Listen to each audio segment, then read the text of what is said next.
We are on to a new module, emotion regulation. And so I'm going to just kind of give an overview of some of the lessons that you would be covering in emotion regulation, just kind of snapshots, but there's a lot more detail in the book, so you should read over. These are strategies that are particularly helpful if you're working with pretty much any human being, because we all need help working on our ability to regulate our emotions. And there's a lot of great techniques and examples and ways of teaching about emotions that even if you're not doing DBT, you might want to incorporate. Many of us are working with clients who are students who aren't aware of what their emotions are, and there's some strategies in here for how to teach them about that that are quite useful. So we're going to kind of go through in summary fashion some of the lessons, and then have you read more about them in your book. So the goals of this module are on the screen. So one of the goals is to help people learn how to understand the emotions they experience. And again, think about your social emotional curriculum. What are you trying to do? One of the foundational building blocks is teaching about how to identify emotions and understand the function that emotions play.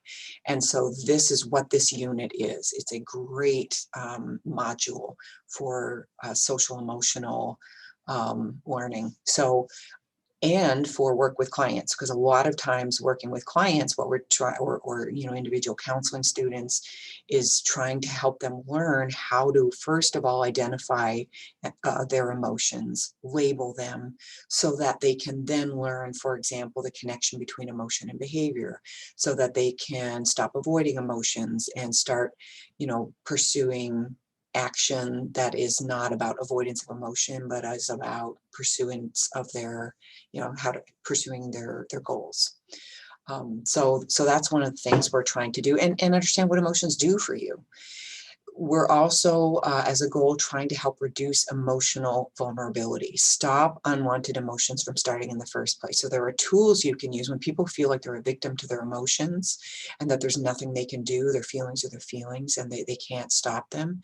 That creates a lot of powerlessness. And so there are skills we can do that help actually stop unwanted emotions from starting in the first place. Decrease the frequency of unwanted emotions, including increasing the frequency of positive emotions. So that's often what we want, right? We want to decrease unwanted emotions, increase positive emotions, decrease people's vulnerability to being in emotion mind. When people act in emotion mind, as we've talked about before, they often get themselves into trouble. We want to help people learn how to act out of wise mind. And so there are vulnerability factors that make people more likely to kind of act out of emotion mind, and the emotion regulation skills help reduce that. We want to decrease emotional suffering, to help people stop their suffering or reduce suffering. Once, if unwanted emotions have started. We talk about wanted and unwanted emotions versus positive and negative emotions because we're trying to get at this idea that all emotions have value. They're information, they teach us things. And so they're not inherently positive or negative or good or bad, but they may be wanted or unwanted in the moment. And so that's a kind of more adaptive phrasing to use. Painful emotions, how do we help people let go of that? How do we help people change their emotions? So some really good strategies in here that I think all of you will find you'll be able to use in whatever setting you're in. So we want to, first of all, teach people about the purpose of emotions. And you all know this because you're being trained as professionals in mental health, but you need to be able to help articulate this, and the DBT handouts and the way they have of, sort of, it's a way of teaching, reminds us of what are the purpose of emotions. One purpose is that they give us information. The idea is we don't want people to be trying to say emotions are bad, therefore I need to get rid of them. Not the case at all. Emotions are very helpful and they give us important information. We want to be able to aware of them, identify them, be mindful of them, pay attention to them, value them as a source of emotion, but not feel driven by them. And so they provide us with a signal, something's happening. You know, if I'm standing alone in a dark alley and I hear something, I feel nervous. Well, I should feel nervous. That's important information that signals that maybe there's something I need to pay attention to. Sometimes those emotions are communicated by those kind of gut feelings or intuition, and it's not bad to help people learn how to pay attention to that. However, there's a dialectic there and there's a caution that we can't also treat emotions as if they're facts about the world. If I'm afraid, there must be a threat. That's not necessarily the case. So we understand, we hold that flexibly, that they give us information and we evaluate that information, but just because we feel something doesn't mean it's a fact. And so that's really important to separate. You know, I love him, so he must be good for me. Not necessarily a fact. So those are the kinds of things we want to help people. And certain people really have a difficulty. They feel that if I feel it, it must be true. You know, I need to follow my emotions. That's a terrible advice. I don't know what that seems very popular in our culture. Follow your emotions. Emotions come and go. Values, those stay. Those are stable. We should be acting out of our values, acting out of our wise mind, paying attention to emotions, paying attention to logic, integrating them, thinking about what our values dictate, and then behaving out of that. But behaving out of just our emotions as if they're fact gets people in a lot of trouble. So emotions are not facts, and we'll look at a skill called, you're going to be learning a skill called check the facts. It's very similar. You'll see throughout DBT many things you've already seen in either behavioral theory or in models or cognitive models. It sort of pulls them together. And so, so it really is a very cognitive behaviorally based approach, but it adds this element of validation. Second purpose of emotions, they communicate to others, they influence others, right? We have facial expressions and body posture and tone of voice, and that communicates to other people how you're feeling, so other people can know how you're feeling and respond appropriately. If people can see you're sad, then you might be able to have your needs met, because if you're in healthy relationships, people will respond to that. And they'll say, do you need some support? Or, you know, how can I help you? Or you look sad, or, you know, what's going on?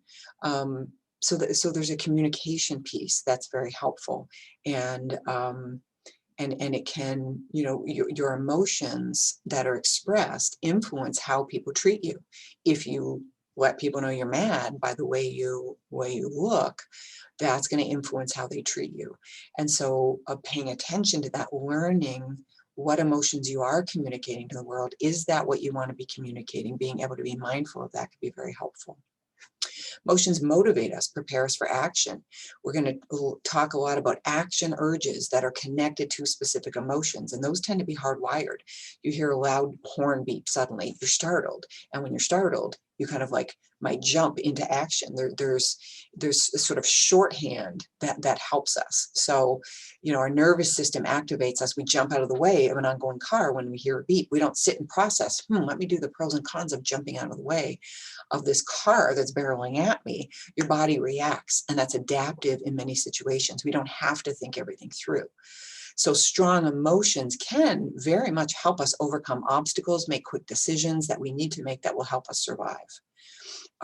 So there's this preparatory action. They also, those action urges that are associated with emotions can sometimes create challenges for us. And so we'll talk more about how to manage that. So these are just some examples that I think are very helpful, again, in teaching people about emotions, to be thinking yourself about what function do emotions serve. So fear, for example. Fear organizes our response to threats, to our life, our health, or well-being, and it focuses us on how do I escape from danger. Anger organizes our responses to, you know, when important goals may be blocked, or activities are blocked, or we're we're being attacked, or important others are being attacked. And so that sort of activates us to self-defense, mastery, control, and so on. And it's really important to know these kind of signals, so that therefore when we're going to some of the skills that you're going to be learning in your groups, they sort of build on this knowledge. Sadness organizes our response when we've lost something, loss of someone, or something that was important to us, or goals that were important to us, or something that we failed to attain. And so it focuses us on what's valued, and communicating to others that we need help. So with each emotion, you should be aware of and educate yourself about what is this organize our response to, and what does it help focus the person on. Positive, the more pleasant emotions too, like happiness organizes our response to optimal functioning of ourselves and other people we care about and the social group we're a part of, and kind of focuses on continuing those activities that enhance our pleasure and that we personally value. So emotions serve a lot of important functions. Sometimes it is difficult to regulate them, and so it's important to help people understand what makes it difficult to regulate their emotions. Sometimes, and again, read about these in more detail in your book, but biology, we're all wired differently, and we have different emotional sensitivities and intensities, and so that makes it more difficult for some people just biologically to regulate their emotions, and that can be because of their genes, or because of epigenetic functioning and as a result of trauma early on, but just sort of it becomes part of your biology. And that makes it more difficult for some folks. Lack of skill. A lot of kids and adults don't have skills. They didn't learn them. And so they don't have, that's different from not being motivated.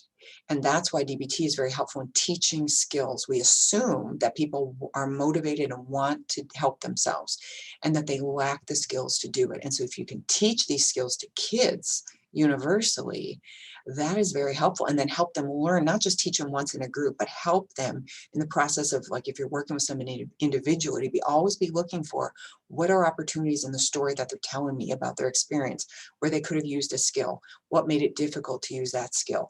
Help them learn, where do you use these skills, and to practice using them so that they become natural. Many of you have these skills, you don't even think of them as skills, you just do them because you learn them and they work. And so they're just part of who you are, and you might think of it as your personality, but they're really skills that you learned. And so think of it that way, and we have to, and any new skill you learn takes time and practice.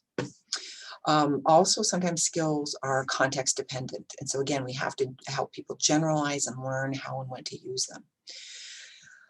Oftentimes, emotional behaviors get reinforced in the environment, and it is people continue doing what works for them. And so you have to have a very behavioral hat on your head when you're working with people with emotion dysregulation difficulties, and when you're using DBT. Always be looking for, if a behavior is continuing, it is being reinforced. So you need to figure out, even if there's negative consequences that are happening from it, it's still being reinforced somewhere. Otherwise, it would not continue. We do not continue doing things unless there's some payoff for us. So you got to figure out what is the reinforcement and put an end to that reinforcement. Otherwise, it continues. It will continue. Moodiness, right? Sometimes we're just regulating emotions takes effort. It takes willingness, that skill of willingness that you read about. And some people just aren't willing. And we sort of feel sometimes, like, and so that's truth. It takes energy. If you don't have energy, then it can be difficult. And that's where it can be difficult. We'll look at some of the basic emotion regulation skills, include things like making sure you're sleeping and eating and taking care of your body physically, because if you're not doing those things, you will not have the energy to put forth the effort it takes to not be moody. And that's just the truth. So those basic, just functional things as part of a human being that we need to take care of ourselves is really important to try to help people deal with. Emotional overload. Sometimes there's just too much going on at once, and we've all had those periods of time where it's just like too much, and then you just can't get into wise mind because emotions are extreme. There are a lot of myths about emotions, and you can see that there's a whole page on this. This can be a fun thing to do in groups. And the way I usually do this is I have all these all these myths written out on slips of paper, and I'll kind of crunch them up and put them into a hat or a bowl or something, and every student has to go around and pick out one of the myths. And then they have to come up with, they have to say the myth and then try to come up with a counter. What's actually the fact, or what's truth. And the group can help them sort of counteract the myth, because a lot of times these are things that guide people's behavior. They haven't really consciously thought about them, but when you look at them, they're sort of guiding your behavior. And so we need to put it out on the table and kind of collectively come up with actually what's true. So there's a right way to feel in every situation, or letting other people know that I'm feeling bad is weakness. Negative feelings are bad and destructive, or difficult feelings are bad and destructive. Being emotional means being out of control. If others don't approve of my feelings, I shouldn't feel the way I do.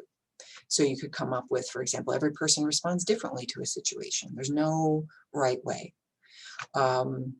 Instead of, feeling bad as a weakness, letting others know that I'm feeling bad is a healthy form of communication. Actually takes a lot of strength.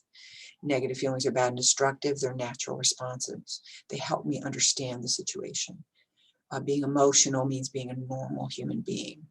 I have the right to feel the way I do, regardless of what other people think. So that can be, there's fun ways. You can make them into games. There's lots of different fun ways. You can be creative when you're doing these things. Don't just, do what's in the book, but kind of come up with creative ideas for how to do these things in an engaging way. The model of emotions, this looks a little bit overwhelming, but it actually is very helpful for you to be thinking about how do many of the pieces go together in DBT of emotion regulation. So we have vulnerability factors.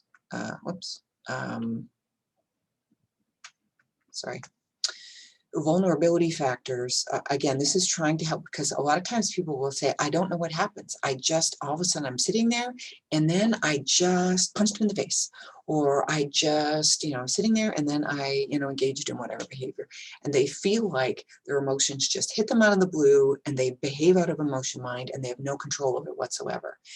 And we know that's not how emotions work. And this is a model of emotions that you can teach people that helps them understand there are many different points at which they can intervene to change the outcomes. And this is empowering to people. And you help people look for ways that they can then, and for each one of these pieces of the model, there are skills that you can work on that help them address that issue. So vulnerability factors, for example, these are the things that, sorry, there's a fire drill, so I'm going to stop this for a second.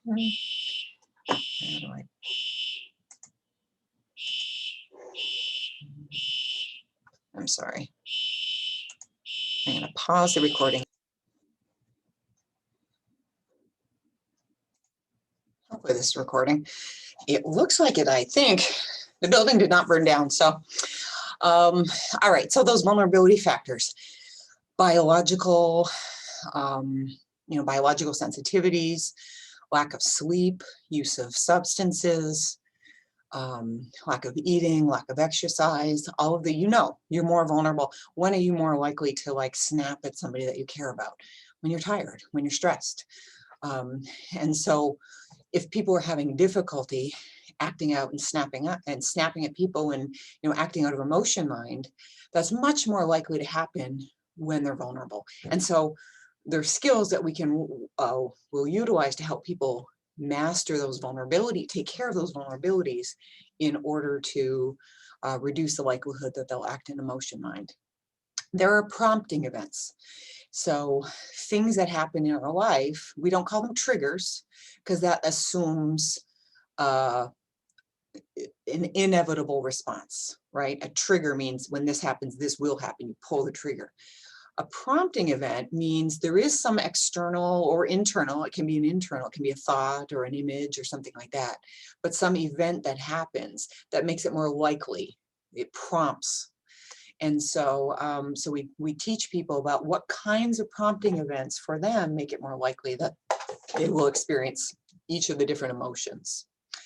And then again, there's things we could do to kind of manage prompting events from a behavioral point of view. Can we reduce exposure, etc. But then there are thoughts that people have about events. So it's not the event itself, it's the thoughts they have about the event that often contribute to emotion mind. So this is a very a cognitive kind of perspective. And so there are skills that work on this particular aspect of the model.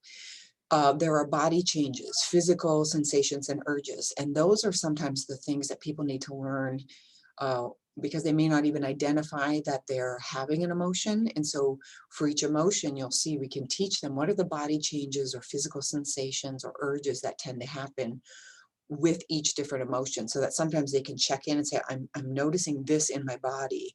That means I'm feeling this.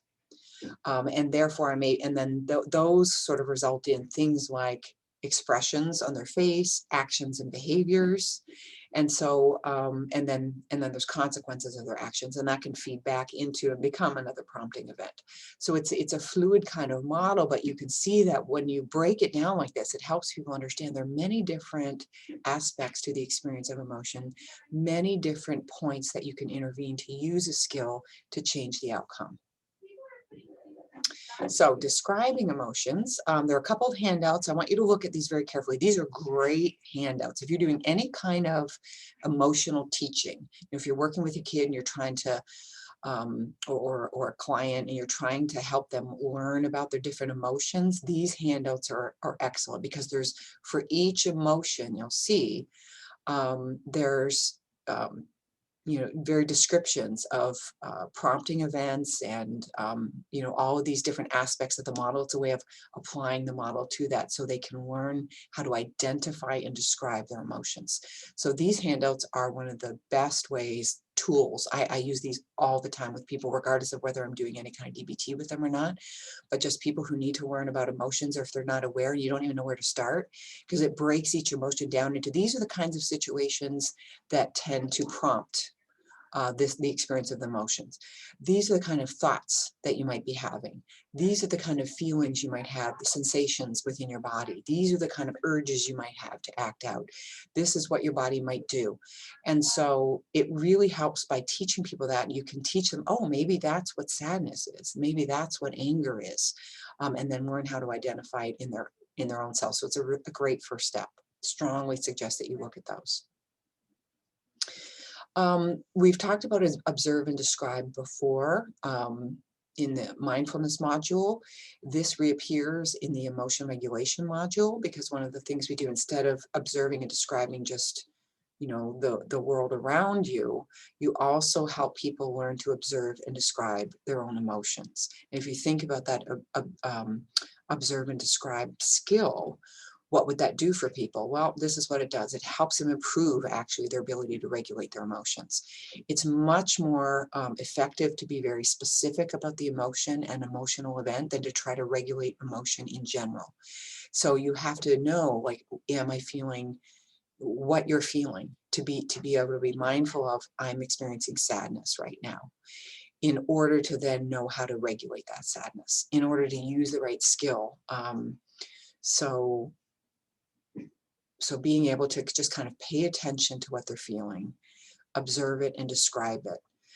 It helps people learn to be able to be separate from their emotions. A lot of times people are they suppress emotions or repress them because they fear that they're going to be overwhelmed by them.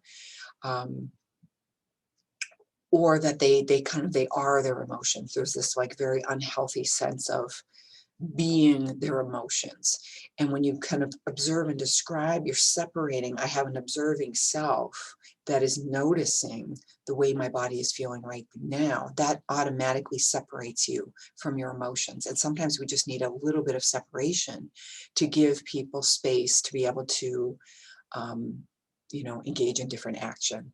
So they also can learn, it's an exposure technique, actually. We talked before, a lot of people's problems, difficulties they have, behaviors they're engaging in are about avoiding emotions. They're afraid of experiencing their emotions, and so they do all these other things in order to avoid experiencing emotions. Observe and describe is a skill you can use that is actually about having people being exposed to their own emotions. Can you observe it and describe it? And you do it non-judgmentally and one mindfully. And by doing that, engaging in that practice, what are you doing? You're exposing them to their emotions. That in and of itself is therapeutic. That will move people forward.